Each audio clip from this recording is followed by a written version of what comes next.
Hello? Anybody home? Magandang buhay mga kapatid, Uncle Bry here. Ngayong araw na ito ay magluluto tayo ng laing. Huwag kayong alis ha, samahan nyo lang ako hanggang matapos yung video para malaman nyo kung paano.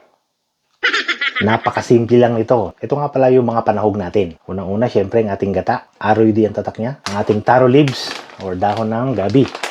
Ang ating panggisa, luya, bawang, sibuyas. At ito yung ating pinakasahog din ng liempo nga pala yung ginamit ko, no? Kasi pag purong laman ang gagamitin nyo, magdadry yung laing. So, kailangan medyo may konting taba-taba siya, ganito. Alright? So, ang unang step pala na gagawin ko is pagmamantikain ko yung ating liempo. So, lalagyan natin yan dyan.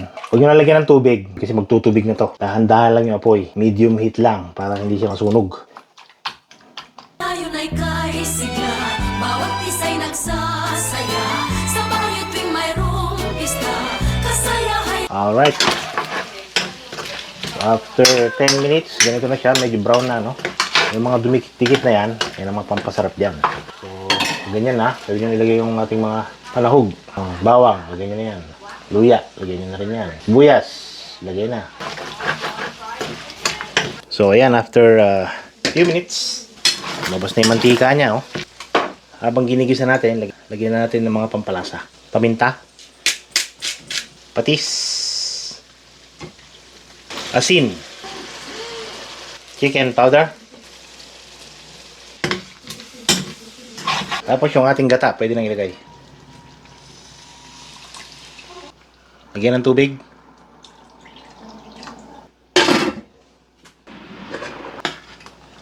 Yan, kumukulo na, no? Ilalagay ko na yung ating dahon ng gabi or taro leaves. Ito. So, bali, pinakuluan ko muna siya ng konti. Tapos, dinrain ko yung tubig para mawala yung ate. So, hintayin na lang natin matuyo ito. Medium heat lang, ha? A few moments later.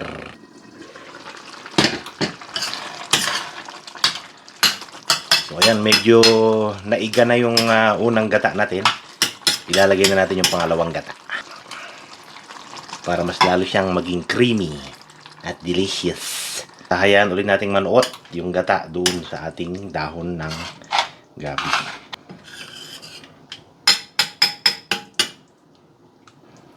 Dagdagan pa natin ng sibuyas para lalong sumarap. So, ayan na siya.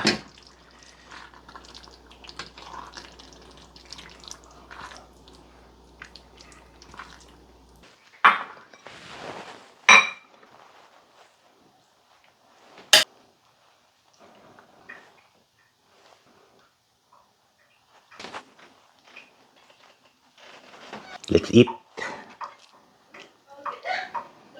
Unang subo para sa inyo.